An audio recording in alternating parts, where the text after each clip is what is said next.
Puji Tuhan, silakan duduk. Bapak Ibu Saudara yang dikasihi Tuhan Yesus yang ada di ruangan ini. Bagi saudara-saudara yang mengikuti online, secara online, ibadah ini atau dengar khotbah ini. Puji Tuhan, Tuhan Yesus tetap mengasihi saudara. Amin. Dan dia tidak pernah berhenti untuk sayang sama saudara. Sekalipun kadang-kadang kita ada tersendat-sendat sayang sama Tuhan. Ya, betul gak sih? Betul? Enggak ya? Saya, ini maksudnya saya. Kalau saudara memang langsung sayang banget sama Tuhan. Suatu waktu beberapa hari lalu, khususnya pas minggu lalu. Memang ada masa-masa di mana kita merasakan capek ya. Atau merasa ada tekanan gitu loh. Capek bukan capek secara fisik. Tapi capek secara jiwa gitu loh. Penat, lelah. Pernah gak sih saudara ngalamin begitu? Pernah? Pernah atau pernah banget? Saudara, saat itu saya gak dalam keadaan capek banget, tetapi Tuhan maha tahu apa yang Tuhan kehendaki saya harus lakukan. Karena Tuhan maha tahu apa yang saya butuhkan. Ya, saat itu saya gak butuh uang. Udah kaya raya. Yang saya butuhkan adalah retreat. Retreat. Saudara, saya tidur agak larut. Bangunnya juga subuh lagi. Gak bisa tidur lagi. Minggu lalu ya. Ya sekitar jam 4 kali. Ya udah, tadi mau tiduran, tapi di dalam hati digerakkan nih. Doa. Dalam lembut. Kalau saya ngomongin kan doa gitu. Enggak, Tuhan kita enggak seperti itu. Doa. Coba. Aduh, ya udah doa lah. Saya doa. Tuhan maha tahu. Mulut saya komat kami saya berdoa. Haleluya. Tapi pikiranku enggak ke Tuhan. Pikiranku pokoknya doa segera, cepat-cepat dan segera aku membaringkan diri lagi untuk tidur lagi. Ya. Puji Tuhan, Tuhan tuntut saya doa. Tahu-tahu Tuhan dorong saya, gerakan saya. Untuk saya ngomong satu kalimat kepada Tuhan. Tuhan, sebelumnya saya gak pernah ngomong seperti ini. Tuhan, sampai berlutut ya. Sampai duduk. Kenapa engkau baik banget kepadaku?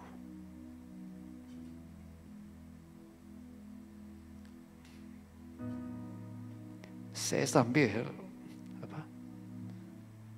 setelah itu saya bersujud. Biasa saya lakukan. Saya katakan lagi, kenapa engkau begitu baik banget sama aku? Saat itu saya, ya boleh bilang merasakan ya. Merasakan, menikmati kehadiran Tuhan yang belum pernah saya alami. Beda-beda ya. Artinya nggak ngalamin sebenarnya ada, tetapi beda apa ya? Istilahnya dapatnya tuh beda. Ya, saya ngalami sesuatu luar biasa. Dan saat itu saya hanya, aduh Tuhan, saya mulai masuk dalam doa syafaat. Dan itulah yang saya alami. Setelah itu saya kembali mengalami kekuatan. Setelah itu nggak lama saya mengalami sebuah tantangan lagi. Hanya beda berapa jam. Tapi oleh karena saya sudah di charge tadi pagi, saya menang. Menang apa? Saya tidak mengeluarkan kata-kata, saya tidak bereaksi seperti maunya daging saya. Tapi saya belajar diam, bahkan sebaiknya saya nyanyi. Bagi saya, pengertian saya yang namanya menang, itu dia.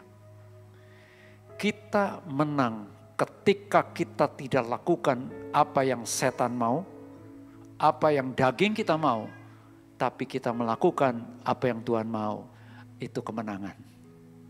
Setuju? Beri tepuk tangan yang meriah buat Tuhan Yesus. Yang saya ingin bagikan gini saudara. Ada saat-saat di mana saudara sebenarnya yang kau dan aku butuhkan adalah pribadinya Tuhan. Kehadirannya Tuhan. Itu yang namanya retreat, mundur. Retreat itu arti terjemahan bebasnya itu mundur. Ketika engkau dalam keadaan lelah, capek, bosan, jalani rutinitas. Tolong dengar, yang engkau butuhkan adalah retreat. Tunggu retreat, gereja lokal kita ngadain. Saya nggak dengar tahun ini ada retreat lagi atau enggak. Tetapi yang saya ingin tekankan, engkau dapat mengalami retreat secara pribadi. Bahkan ketika kita retreat secara kolektif, secara korporat, tapi kalau kita enggak ngalami menikmati secara pribadi, mohon maaf, percuma. Arti retreat itu sebenarnya kita di-recharge, di-readjust kembali. Readjust, kalau recharge itu di-charge kembali, tapi juga di-refresh kembali. Pakai re ini. Refresh, disegarkan kembali. Dan juga di-readjust, disesuaikan kembali. Bagi teman-teman yang kau sibuk pelayanan, betul. Engkau perlu mengalami retreat secara pribadi. Enggak tunggu nanti ada program retreat di gereja lokal atau di mana-mana. No. Tapi secara pribadi engkau bisa ngalami kok. Bahkan tanpa engkau dan aku sadari, aku baru dibukakan. Tiap minggu ini juga merupakan retreat pribadi.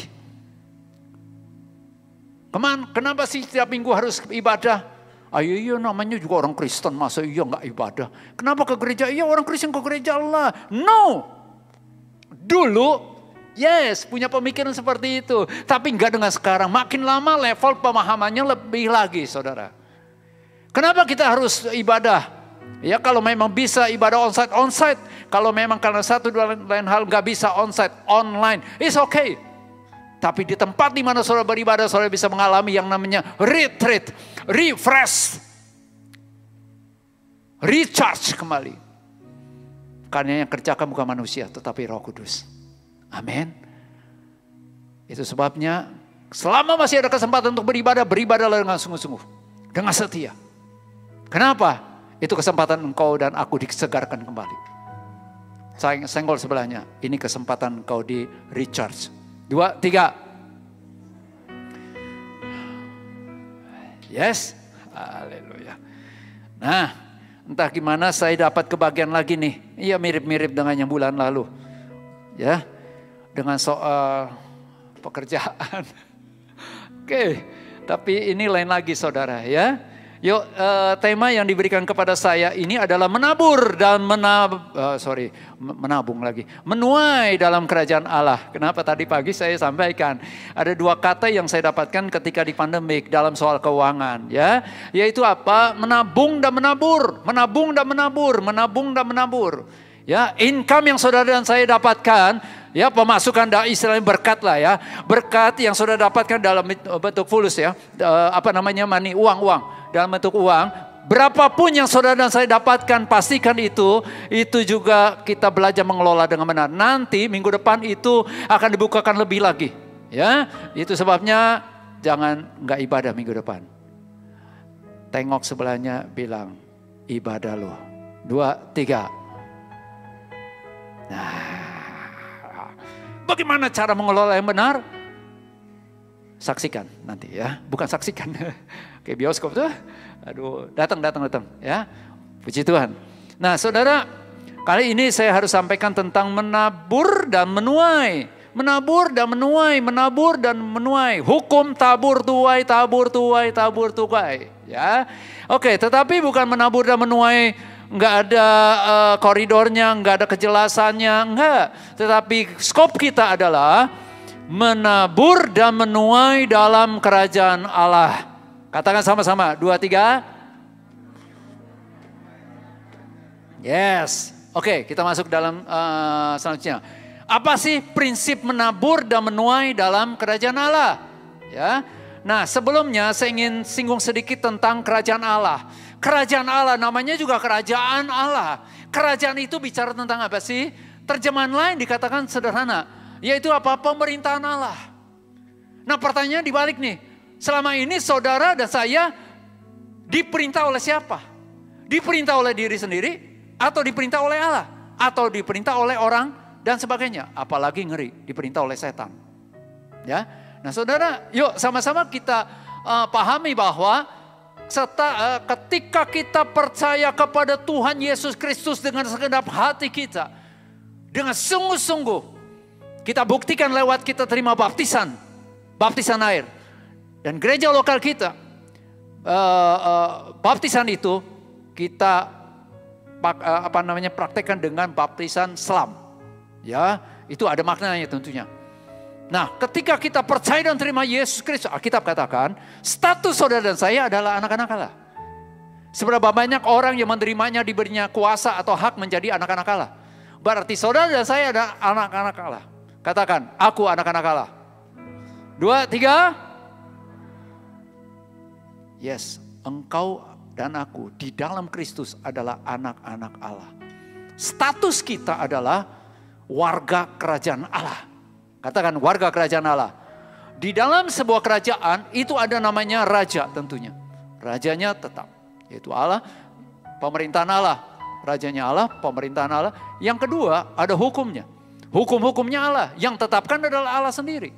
Kalau mau tetap tinggal di dalam wilayah atau kekuasaan atau pemerintahan Allah, kita wajib kudu mesti harus taat kepada hukum-hukumnya Allah. Setuju? Kan begitu. Kalau mau tinggal di Indonesia, ikuti hukum-hukum di Indonesia. Oke? Nah, saudara, salah satu hukum yaitu hukum tabur tuai di dalam kerajaan Allah. Yuk kita akan lihat lebih lagi. Saudara, ada beberapa quote yang saya dapatkan tetapi dengan dasar ayat ini. Yaitu dari Kejadian 26 ayat 12. Itu bicara tentang apa? Kisah tentang Ishak.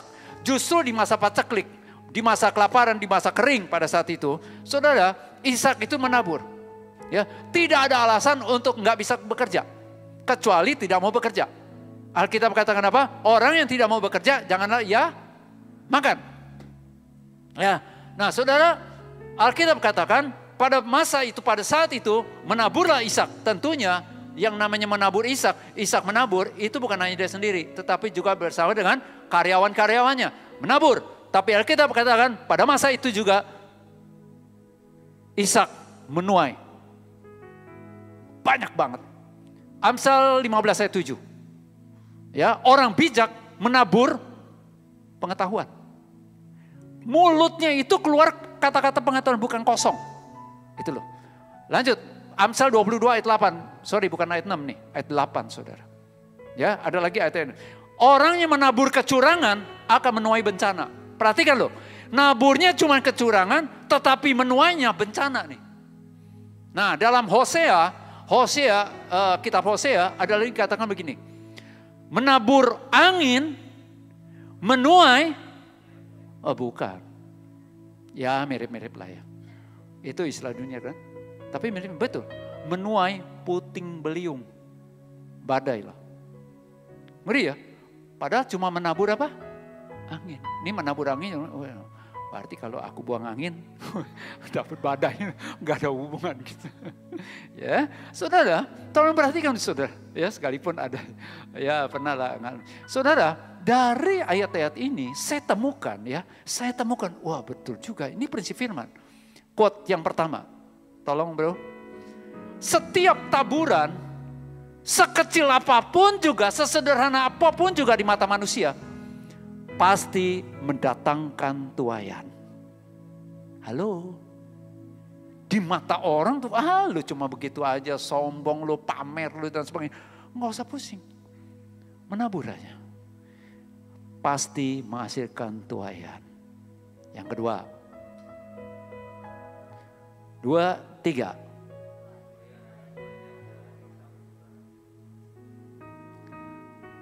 anggaplah saya megang jeruk. Ya, jeruk di tangan saya nih. Jeruk yang ada bijinya. Kan ada jeruk yang ada bijinya tuh. Ini jeruk ada bijinya nih. Nah, ini banyak beda-beda orang kalau memandang jeruk ya. Ada yang katakan jeruk ini berapa jeruk? 1. Oke? Tapi sementara orang bilang enggak. Aku ngelihat ini jeruknya bukan 1, tapi 1 pohon. Ada lagi katakan bukan 1 pohon, 1 kebun. Paham saudara? Kok bisa? Dari bijinya nih saudara. Jeruk menghasilkan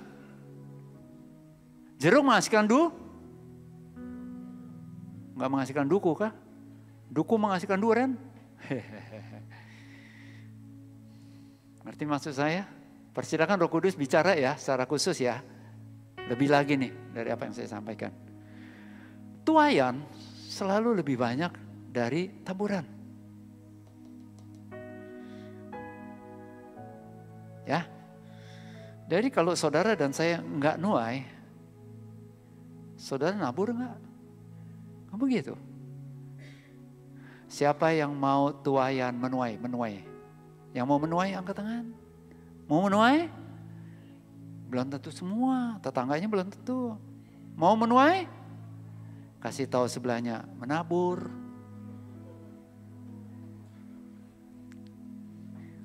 Mau nuai tapi nggak menabur.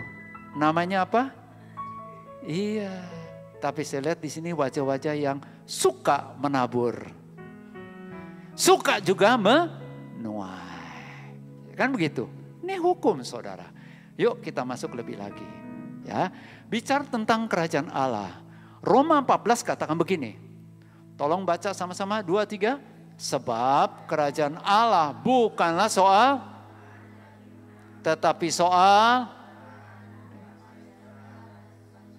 oleh Roh Kudus. Karena barang siapa melayani Kristus dengan cara ini, ia berkenan pada Allah dan dihormati oleh. Tolong saudara perhatikan di ayat ini ya saudara. Kalimat terakhir dikatakan apa dalam 2 ayat ini. Barang siapa melayani Kristus. Melayani Kristus itu ketika kita melayani Kristus. Kalau sesuai dengan Matius pasal 25. Ketika kita melayani orang-orang yang dianggap hina oleh dunia. Kita melayani dia. Kita sama juga melayani Kristus. Kan begitu. Di dalam Matius pasal 25. Betul? Ketika ada orang lapar kita kasih makan. Ketika orang dalam penjara kita kunjungi. Kan begitu. Ketika orang haus kita kasih minum. Kan begitu. Nah saudara ini kita boleh aplikasikan melayani sesama. Tetapi dengan cara seperti apa? Ini dasarnya ini di atas saudara. Harus dasarnya adalah kebenaran. Halo? Kebenaran. Tapi selain kebenaran adalah damai sejahtera. Mendatangkan damai sejahtera enggak? Yang ketiga adalah sukacita gitu loh. Oke, nah kita lebih lagi saudara. Ternyata ini bukan bicara tentang bentuk daripada apa yang kita kerjakan, apa yang kita tabur. Enggak semata-mata, tetapi lebih kepada hati. Yuk kita akan lihat lebih lagi nih. Di dalam Galatia pasal 6 ayat 7 sampai 9. Katakan begini. Jangan sesat, Allah tidak membiarkan dirinya. Lalu apa yang ditabur orang? Oke lanjut.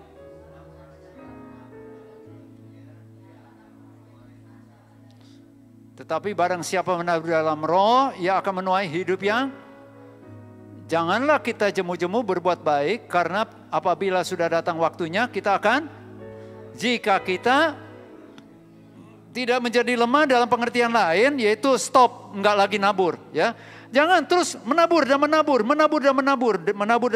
Ini kalau kali ini saya sampaikan tentang menabur, jangan konteksnya hanya uang saudara. Termasuk di dalamnya uang. Tetapi ini luas banget saudara. Kalau saudara perhatikan, ayat ini konteksnya bukan semata-mata uang. Tapi bicara tentang apa? Kehidupan kita. Kehidupan jemaat atau gereja pada saat itu. Ini Galatia sebuah provinsi. Sebuah provinsi bukan kota. Provinsi pada saat itu terdiri dari beberapa kota saudara. Nah itu banyak gereja. Banyak jemaat istilahnya. Gereja-gereja. Nah Paulus ngirim surat ini. Kenapa ngirim surat ini? Kenapa Allah tidak jangan mempermainkan Allah? Karena ada pada saat itu pengajaran yang mengajarkan bahwa kalau percaya Yesus nggak cukup percaya Yesus. Engkau harus disunat. Ya kalau ditambahkan lebih lagi, engkau nggak bisa diselamatkan hanya percaya Yesus, tapi selain disunat kau juga harus lakukan hukum Taurat. Jangan membunuh, jangan mencuri dan sebagainya. Saudara, kalau saya kontekskan dengan hal-hal yang biasa yang kita lakukan, tolong perhatikan saudara. Perbuatan baikmu, perbuatan baikku tidak akan pernah menyelamatkan kita. Alkitab katakan begini saudara, di ayat tadi ya. Barang siapa menabur dalam roh, dia akan menuai apa? Hidup yang kekal. Tolong perhatikan saudara, artinya begini. Saudara, bukan semata-mata kita berbuat baik, memberikan persembahan, kita melayani, memimpin pujian termasuk saya khotbah begini, pasti saya mendapatkan hidup kekal. Istilahnya, mohon maaf saya katakan, tidak ada hubungannya. Ini sebagai perwujudan daripada apa? Kita meresponi bahwa kita adalah orang-orang yang sudah diselamatkan. Paham saudara? Halo? Saudara dan saya berbuat baik karena kita telah menerima segala kebaikan dari Tuhan. Setuju gak saudara? Yang setuju boleh angkat tangan ini. Tepuk tangannya meriah buat Tuhan kita yang begitu baik. Itu kalau lagu pertama saudara, saya juga baru dengar itu lagu. Memang pertama kali. Tapi saudara perhatikan liriknya sederhana banget. Liriknya sederhana banget. Tolong refnya gimana? Aku ada hari ini karena Tuhan baik. Saya mau tanya sama saudara ya. Nggak usah jawab ke saya.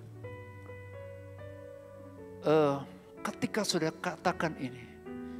Ku ada hari ini karena engkau atau Tuhan.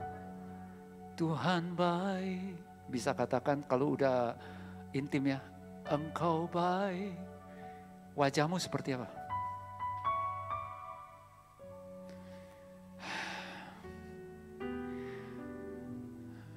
Pak, Bu, saudara, teman-teman, bro, sis.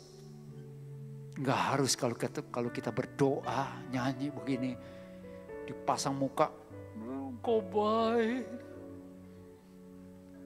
Lu baik kok, kayaknya sedih gue baik itu istilahnya kalau saya Tuhan. Lu kalau baik mukanya gimana? Aku ada hari ini karena engkau baik. Senyum sama Tuhan. Halo? Boleh kita nyanyi refnya? Tolong Priska, ini ambil mic, itu micnya, ambil di situ. Coba refnya. Refnya katakan.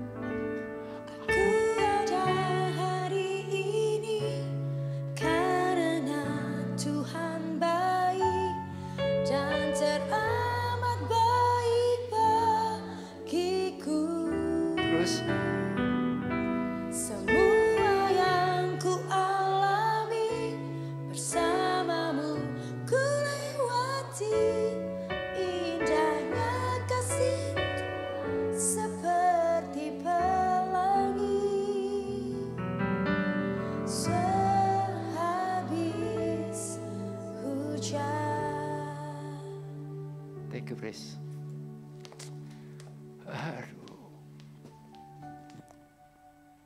Renungkan terus berapa baiknya Tuhan. Lanjut ya. Itu sebabnya taburan apa sih kita sebagai pengikut Kristus selama kita hidup ini. Salah satu alasan yang saya ingin bagikan, engkau dan aku masih hidup sampai saat ini. Tuhan masih memberi kesempatan engkau dan aku untuk menabur. Ada kesempatan. Belum tentu kesempatan itu terulang kembali. Setiap kali ada kesempatan menabur. Sekali lagi saya bukan bicara tentang keuangan. Bukan semata-mata, mohon maaf, bukan semata-mata soal keuangan. Keuangan yes. Yang lainnya yes juga. Tolong nanti kita perhatikan. Ya. Nah saudara bicara tentang persembahan ini. Termasuk persembahan pembangunan dan sebagainya. Gak usah hitung-hitungan nama Tuhan. Engkau dan aku rela memberikan. Engkau tidak rela memberikan, gak usah berikan. Kamu percaya gitu? Betul gak sih? Loh, Allah menyukai pemberian yang dipersembahkan dengan kerelaan hati dan dengan sukacita. Halo? Termasuk mengembalikan perpuluhan, saudara. Nggak usah hitung-hitungan, nggak usah pikirin pendapat A, pendapat B, nggak usah memberikan persembahan. Saudara mau silakan, kalau tidak nggak usah begitu kan. Setuju nggak saudara? Haleluya, itu bicara keuangan. Sama bicara traktir, mentraktir juga itu kan. Saudara mau traktir saya, traktir dengan sukacita, damai sejahtera kan begitu. Memberkati saya, hubungi nih nomor rekening. Tapi kalau enggak usah, kan begitu. Apapun juga yang kita mau melakukan, taburan, itu taburan dengan sukacita. Ishak menabur, saudara mau bekerja dengan sukacita. Oh ada masalah, yes.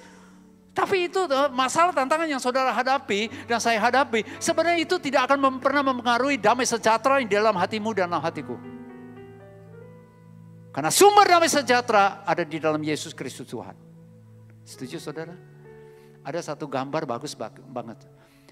Mau mengerti tentang damai sejahtera, yaitu ketika seorang anak tidur di dalam pelukan mamanya, tapi sementara lingkungan itu ada badai dan semuanya mengerikan gitu. Dia tenang tidur, ini namanya damai sejahtera. Damai sejahtera tidak ditentukan oleh faktor dari eksternal, tapi justru di dalam tetap damai sejahtera. Engkau dan aku menghadapi pergumulan apapun juga, tetap kau bisa katakan begitu.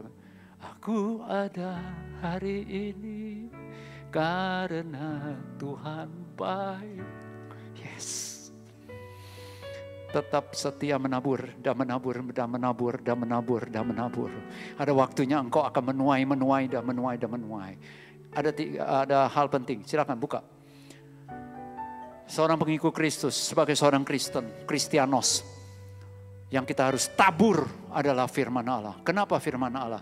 Lukas 8 ayat 11 katakan begini ya. Jadi benih yang ditabur itu yang dimaksud adalah firman Allah. Loh, kenapa kita nggak menabur Kristus? Tolong perhatikan. Firman Allah yang tertulis yaitu tercetak ini Alkitab. Tetapi firman Allah yang menjadi daging itulah Yesus Kristus. Kalau saya katakan firman Allah termasuk Yesus Kristus. Nangkap saudara? Yes? Nah kita masuk lagi. Melalui 3 hal. Yang pertama, yaitu kehidupanku, yaitu berimankan kepada Yesus Kristus. Ketika saudara dan saya menghadapi tantangan atau godaan sementara di lingkungan tempat saudara bekerja itu ada orang yang korupsi dan sebagainya, berbuatan dan sebagainya. Tetapi saudara tetap mempertahankan imanmu, kepercayaanmu kepada Yesus Kristus. Itu saudara sedang menabur. Menabur yang pertama, menabur kepada diri sendiri. Itu engkau tetap menguatkan, semakin diperkuatkan imanmu. Tapi sementara itu percayalah, orang-orang sekitarmu akan melihat engkau beda gitu loh. Contohnya, ya segala pujian bagi Tuhan, istriku. Pada waktu dia kerja, bukan sekarang ya, tapi pada waktu kerja, itu ada lingkungan-lingkungan teman-temannya itu yang mengejek, ya, mengejek kekristenannya. Kan istri saya kan backgroundnya kan bukan dari Kristen, ya kan, mengejek begini-begini, yang ngomong ngejek-ngejek dia tuh orang yang belum percaya. Enggak, tetap dia setia aja. Ya enggak pusing gitu loh. Tetap dia mempertahankan imannya sudah. Ya, bahkan dia doakan, bahkan dia balas dengan kebaikan. Ya, segala pujian bagi Tuhan. Ada waktunya anaknya sakit, dia besuk, dia berikan sesuatu dan sebagainya deh. Untuk keterangan lebih lanjut bisa hubungi istri saya. Saat ini ada tuh istri saya, ya. Saudara, betul. Satu waktunya Tuhan. Itu juga merupakan taburan dari istriku. Tolong perhatikan Bapak Ibu Saudara teman-teman. Perbuatan baikmu di mata Tuhan itu diperhitungkan Tuhan. Satu waktu ditelepon oleh yang ngejek itu terutama. Fon, karena umurnya kan selevel.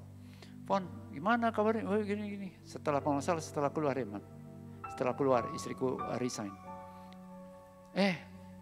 Dia lapor sendiri nggak ditanya. Ya intinya ada omongan sih yang lain. Gue udah ke gereja tahu. Wow. Ke gereja bro. Gak usah balas kejahatan dengan kejahatan. Balaslah kejahatan dengan kebaikanmu yang engkau terima dari Tuhan. Kau sedang menumpukan bara api di kepalanya. Satu waktu dia akan datang kepada Tuhan. Oke, saya percaya itu taburan itu saudara.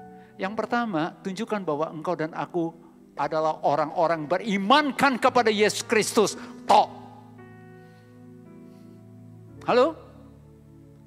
Sekali Yesus, selamanya Yesus. Terus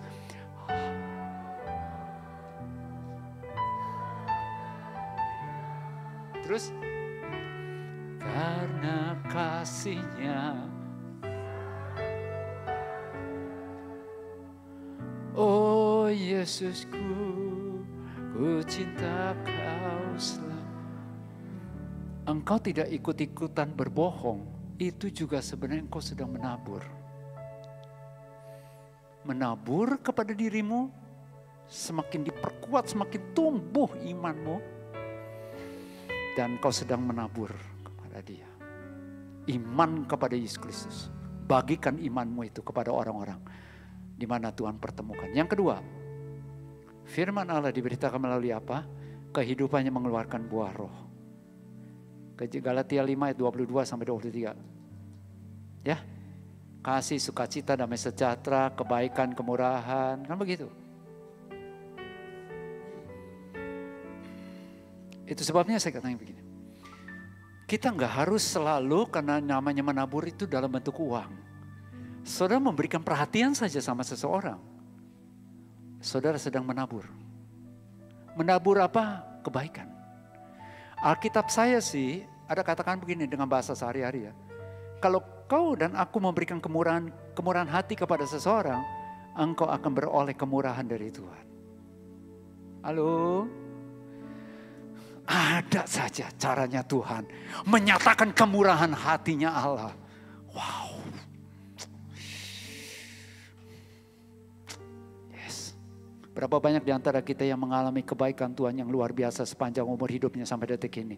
Angkat tanganmu tinggi-tinggi. Boleh enggak sekali lagi beri tepuk tangan yang meriah buat Tuhan. Dengan apa kan ku balas segala kebaikanmu. Sudah?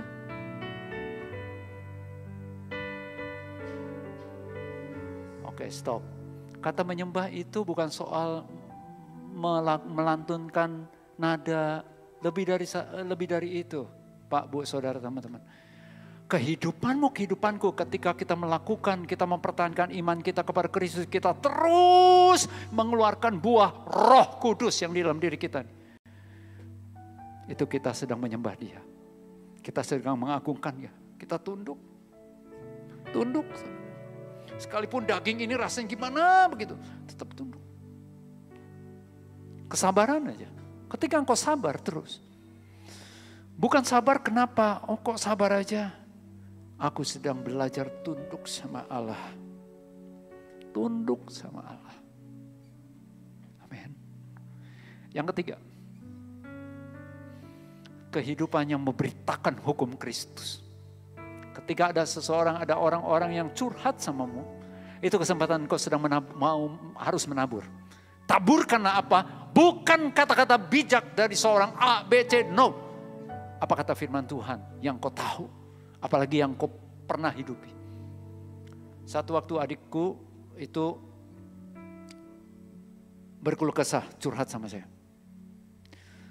Saya katakan begini, mengucap syukur aja. Mengucap syukur aja. Ternyata diam-diam dia praktekin. Mengucap syukur. Satu waktu giliran saya menghadapi masalah itu. Iya, adik saya kan namanya Benyamin. Iya Min, Ko Yahya lagi begini. Dia balikin saudara. Kan Ko Yahya bilang, mengucap syukur aja ada kuasa. Dan dia bilang Benyamin dipraktekin. Sekarang ini, oh iya, enak itu saudara. Tabur beritakan hukum Kristus. Mengucap syukurlah dalam segala hal. Sebab itulah yang Tuhan kendaki bagi setiap kita orang percaya. Amin. Apapun keadaanmu, belajar mengucap syukur. Gaji seberapa? Mengucap syukur. Income berapa? Mengucap syukur. Omset berapa? Mengucap syukur. Makanan di dapur adanya apa? Mengucap syukur.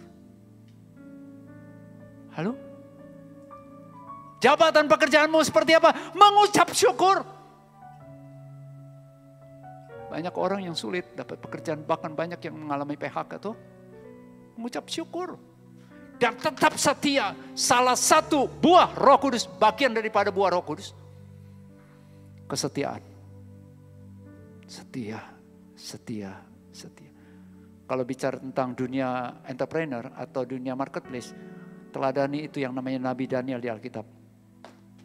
Dia tidak pernah menghujat teman-temannya yang memfitnah dia dan sebagainya. Apalagi atasannya, enggak tuh. Belajar contohi Daniel. Dan saudara dan saya pasti bisa kok. Terus menghasilkan buah Roh, beritakan hukum Kristus. Tuhan Yesus ngajarin kau dan aku apa? Itu kita beritakan dan kita praktekkan. Bisa nggak kita lakukan? Jangan khawatir. Ya, di Galatia pasal 6 ini ditutup dengan ini. Silakan tolong Vin, buka Vin. Kasih karunia Tuhan kita Yesus Kristus menyertai rohmu, hatimu, dirimu dan diriku. Saudara-saudara. Amin. Wow. Apa yang dimaksud kasih karunia Tuhan? Yang namanya karis. Sederhananya itu adalah kemampuan ilahi. Engkau dan aku tidak akan pernah mampu melakukan apa yang Tuhan mau di saat-saat kondisi yang kita harusnya lakukan daging kita.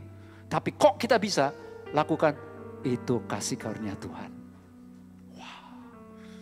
Sekali lagi beri tepuk tangannya mari apa Tuhan kita Yesus Kristus. Mari kita bangkit berdiri yuk. Kita naikkan pujian ini kembali.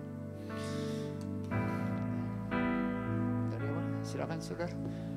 Saudara siap untuk tersenyum sama Tuhan? Bangga. Saudara lakukan segala kebaikanmu kepada sesamamu, dimulai kepada keluarga. Itu bukan semata-mata buat dia, tetapi sebagai ungkapanmu. Aku tetap berbuat baik karena engkau begitu baik. Aku sabar sama dia karena engkau juga begitu sabar kepadaku. Amin. Kita mengampuni sesama kita. Orang yang bersalah sama kita, ngejengkelin kita, merugikan kita. Semata-mata karena kita bersyukur banget Tuhan sudah mengampuni kita kok. Boleh angkat tangan kananmu, taruh tangan kirimu di dadamu. Naikkan pujian ini sama-sama dari awal ya. Sungguh ku bersyukur. Amin. Kau menyertai hidupku selama ini. Amin. Bapa, ku berterima kasih. Yes Lord Jesus. Untuk kasih setiamu yang tak pernah berakhir. Aku percaya hari ini karena Tuhan baik. Amin. Dan terlambat bagiku. Yes. Semua yang ku alami bersamamu ku lewati. Indahnya kasih Tuhan seperti pelangi. Sehabis hujan. Tuhan sekali-kali tidak akan pernah membiarkanku berjalan sendiri. Firman Tuhan katakan di dalam Ibrani, sekali-kali aku tidak akan pernah meninggalkan engkau. Dalam masalah apa? Pergumulan apa? Tuhanmu, Tuhanku, penciptamu, penciptaku, penebusmu, penebusku. Dia adalah gembalamu yang agung, gembalaku yang agung. Dia tidak akan pernah meninggalkan. Terlebih lagi, dia adalah Bapamu yang sejati, Bapa yang kekal. Katakan pujian dari awal. Yes. Tuhan, sungguh ku bersyukur. Amin. Kau menyertai hidupku selama ini. Amin. Bapa, Yes. ku berterima kasih Thank you. untuk kasih setiamu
pengakuan iman kami Tuhan.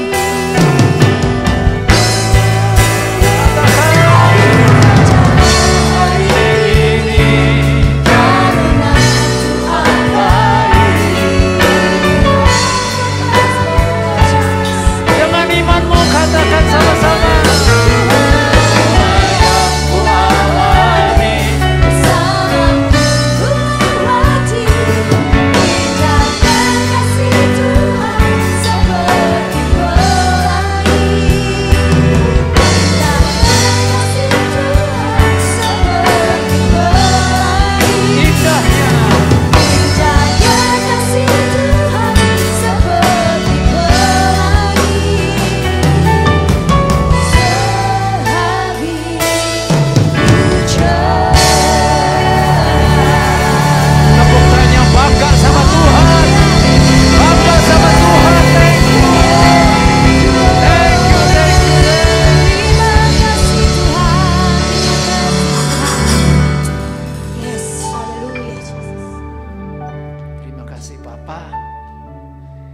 Engkau yang menguatkan kami.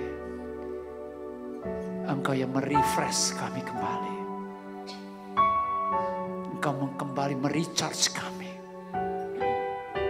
Spirit kami, mental kami, roh kami. Engkau memberikan kami kekuatan baru, semangat baru, hikmat yang baru. Terima kasih Tuhan. Kami tidak akan pernah berhenti untuk menabur dan menabur dan menabur. Terima kasih Tuhan. Dalam nama Tuhan Yesus kami berdoa dan mengucap syukur. Sama-sama kita katakan amin. Tuhan berkati.